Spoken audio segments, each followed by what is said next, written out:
Hello, it's John Longcroft-Neal here. It's Monday the 17th of July 2024 and I am outside of Nuneaton Railway Station because today I'm going to have a look at Ansley Railway Tunnel.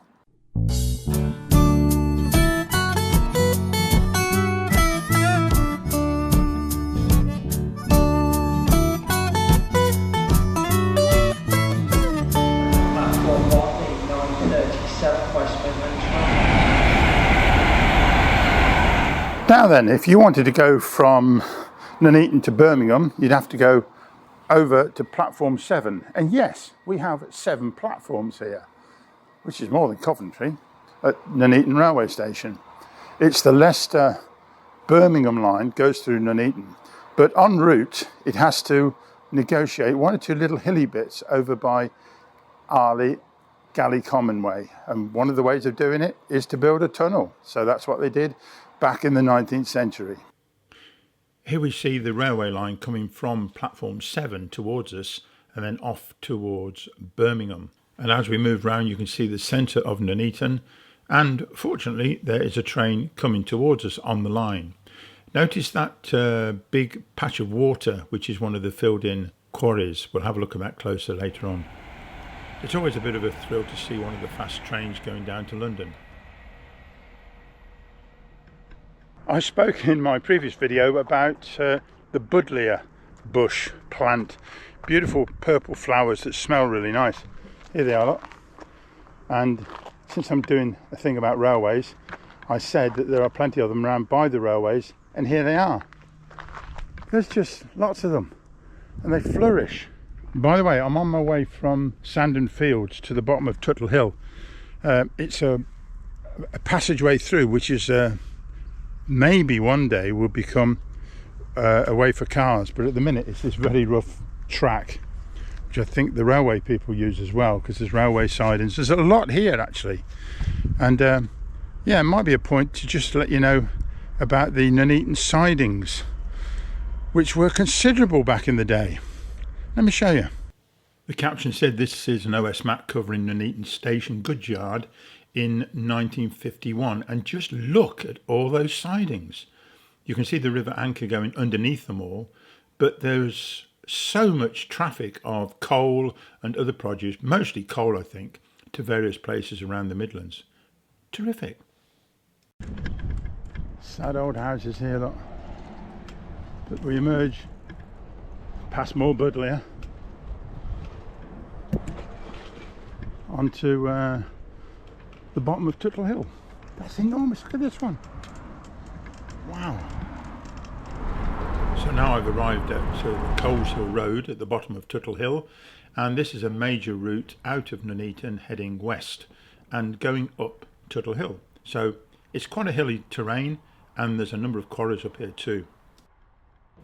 Now as I enter Camp Hill, there's not a lot to see because there's a lot of vegetation, so best use the drone. And there beyond this vegetation is a huge quarry hole full of water. Look at that. Magnificent. And then beyond these new houses you can see the canal and the railway that we're looking at as it heads off to the right along this shallow valley as it heads towards Birmingham. And so this is quite an interesting shot of the estate, which is called Camp Hill. On my other travels, I've been along here before, and I know there's a very nice cycleway through this sort of valley from Camp Hill on that side, sort of Stockingford this side, and it's called Barpool Valley apparently. And I have to say, the sign, maybe it's new, but it's not been vandalised. Anyway, I'll go along here and head off towards, well, what would be called Galley Common direction, Chapel End, rather than go up over the hills and see where this railway ends up.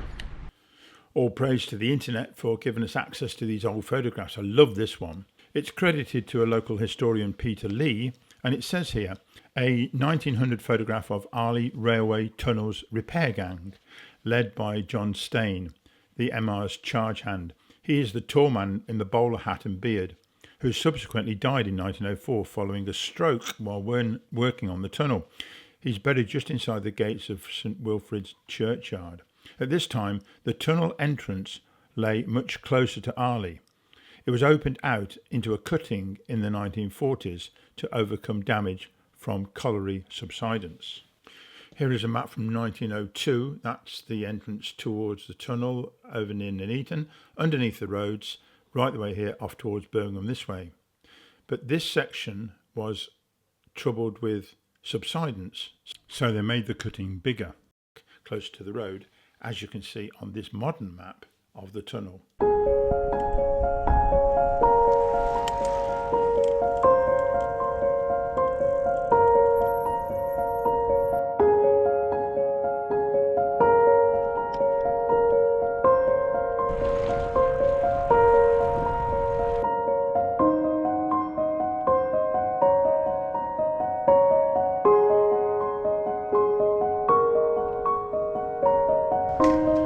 Barriers or pinch points are here to stop cyclists going racing around all over the place, and indeed completely stopping motorcycles, and they're very effective, as you can see.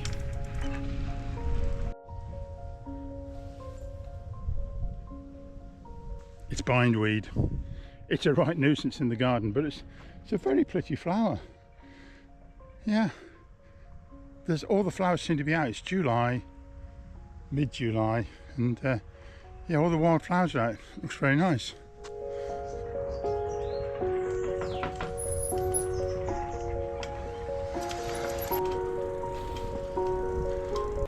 I've got to pick my route quite carefully here, because with all this vegetation, the nettles in particular are a right nuisance, and I've only got my shorts on.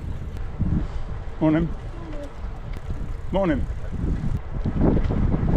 Morning. Looks like I should have brought a dog with me.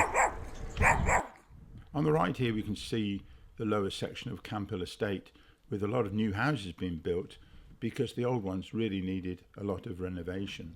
I think a lot of the money came from the European Union as well to do this. And on the left hand side here, there's quite an area of very wet ground with mosses and reeds and flowers. It must be a haven for wildlife.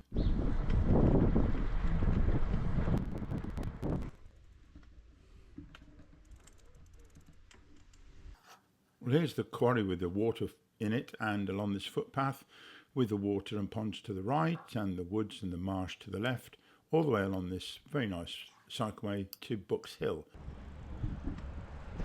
Getting ever nearer to the quest of my journey today, and I'm Haunchwood Park Drive. This is all a bit industrial, and this is one of the footpaths. Look, it says it's a footpath. And it goes through there. Well, I'm not going to do that, not with them legs. I'll go a bit further up the road and find an easy place to fly the drone and have a look at everything without wading my way through the brambles, nettles and goodness knows what else. With a burst of creativity, they named the places around here with a great flourish. Along here was a cottage, and they called it the cottage, and they called the farm up here on the hill Poynton Hill Farm, Ansley. Actually the map just says Hill Farm. Well, there you go. Right, now I'll say this while I'm here. You can see this hill just come up. This is one of a number of hills, so it's difficult for the railway to negotiate all these, which is why they built the tunnel. So let's have another look at the map, because Jim likes a map. Here's the railway going west, and it has to negotiate a bit of a hill on this junction with Ansley, so the tunnel goes underneath there, and it's trying to get across there, but this area is quite up and downy, so the railway goes south past Shustoke Reservoir near Coleshill onto Birmingham. Back in the day, 40 years ago, when I was in my 30s, I used to teach at St Giles Middle School, as was then, in Bedworth, and I lived at Hartshill, so I came this way on my bike, cycled 8 miles there, 8 miles back, and it was up and down all these hills. I didn't do it absolutely every day, but quite a few days, winter and summer. I could do it then, I couldn't do it now. Right, here I am at Ansley. I parked my bike up, locked it against that lamppost, and there is a footpath over here which I think I can access. Here we go. Only to be greeted with, it says warning, bull in field.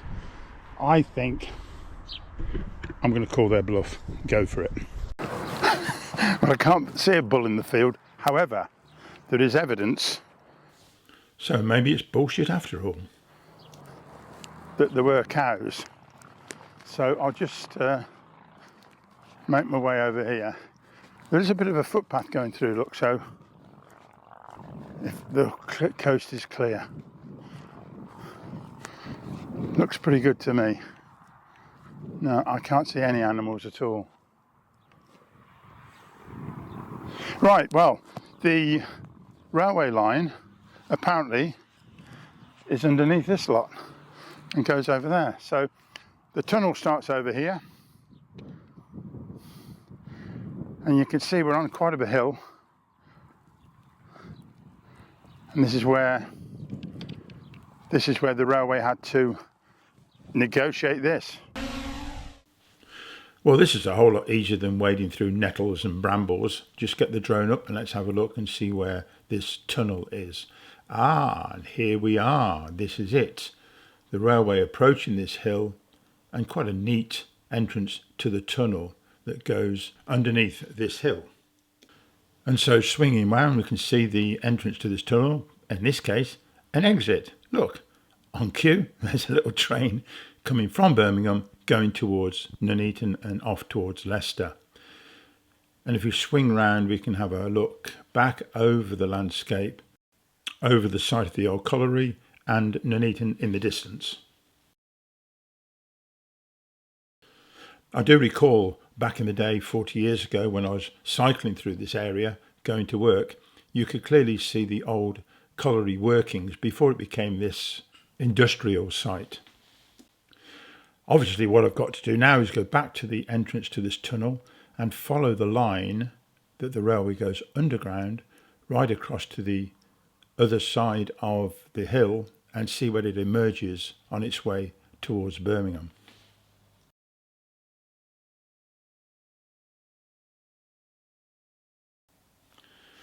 Well, the route of the railway underground seems to go underneath these trees, missing these houses, and just goes the other side of this car sales site, and then emerges with this quite big cutting, because the tunnel was further on and it was made eventually into a bigger cutting because of the instability of the land.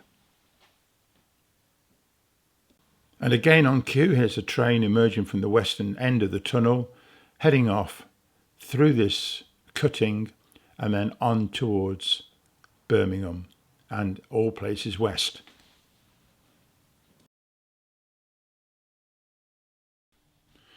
The tunnel had a bit of a checkered history because the clay soil was a little bit unstable, so it collapsed a few times, and as I say, they extended the cutting at the far side.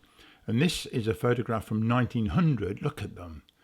And this is a repair gang, and unfortunately the gentleman in charge, a certain John Stain, died on site having had a stroke, but they look like some tough fellas.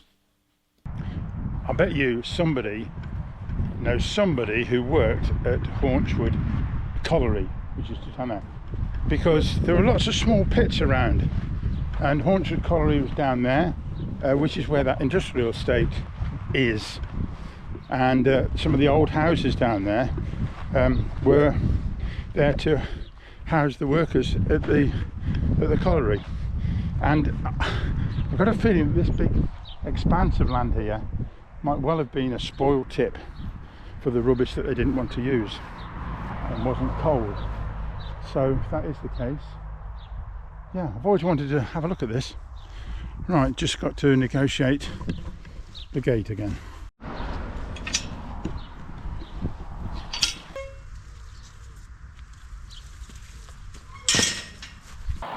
I'm more than happy to walk into the middle of this roundabout and have a look at this magnificent pit head. wheel that would have a cable. Let's have a look at the edge of it. Yeah, look at this. That's where the cable would have gone to hoist the lift up and down the shaft, both containing men and coal and equipment or whatever. Yes, quite a magnificent piece of engineering.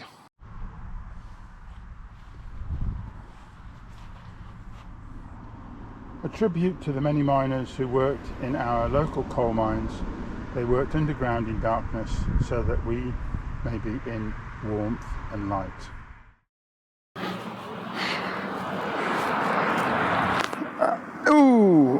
This is the perfect place, I think, to stop and sign off. But what interesting history to the area. The coal mines, the railways going through. I seem to recall a story, and somebody might correct me on this, but it sounds pretty good, that when they were building this railway and dug into the ground here, and it was so happens that this tunnel has a bit of a history to it because it collapsed a few times on account of there's a lot of clay underground here. They had to close it, fix it, and the section behind me, the tunnel went further along. But it was so insecure, they took the tunnel top off and made the embankments much longer. And the story was that one of the engineers in the Victorian times, in the 19th century, came through here on a train and noticed the soil was very clay-like. And he was thinking, we can make bricks from that, because in the Victorian times in Britain, there was a huge amount of building going on, industry, wealth generated from not only this country, but the commerce with the British Empire as well. So the money was pouring in and bricks were needed. And so Stanley was a gentleman and his brothers. If there were other brick makers as well, actually, but they were one of the main ones. And so the story goes, there was clay to be had here, and it was noticed by somebody when the railway was dug out. And so there was coal, there was clay, so they made bricks. And they made other pottery items, ceramics, chimney pots, tiles, and all sorts of stuff. And it was a huge business. So that's part of the story to the history of this area. In fact, I will one day do another video about Stanley and the work that he did in Nuneaton as a brick maker, particularly going up and down Manor Court Road, where he built some magnificent houses up and down there. And indeed, the Chase Hotel, which is just down the road from us, was built for his nephew, I understand. Also on Manor Court Road is this house that Stanley built for himself. It's now an old people's home, and indeed my mother spent her last days here. And in the gardens there's a little memorial to Stanley, and it says, Reginald Stanley, 1838 to 1914, local businessman and entrepreneur who did much for the prosperity of Nuneaton. Built Manor Court 1894 to 1895 and lived here until 1909. Now, before I go, I must say my history, I touch upon this local history, and there are other people who undoubtedly are sitting going, no, that's wrong, this is right, you've got the details wrong. Well, I don't go into too much detail because I don't really know. And so if anybody wants to correct me, please do. I'm just touching on what is around. I think sometimes you can go deep into the history and give you lots of details. And, people are not always interested in every single piece of minutiae of what was going on. But this railway coming through and going under this tunnel and the story behind it and the coal mines, I think it's quite fascinating. Okay, thank you very much. Now then, I've got, I was here before when I first got my electric bike, and because we're on a hill here, you could see we were quite high up. I could check out how high we are. I'm going to go back down what is the Arley Road, and it's a long, straight downhill for the most part. So it shouldn't take too long to get back home.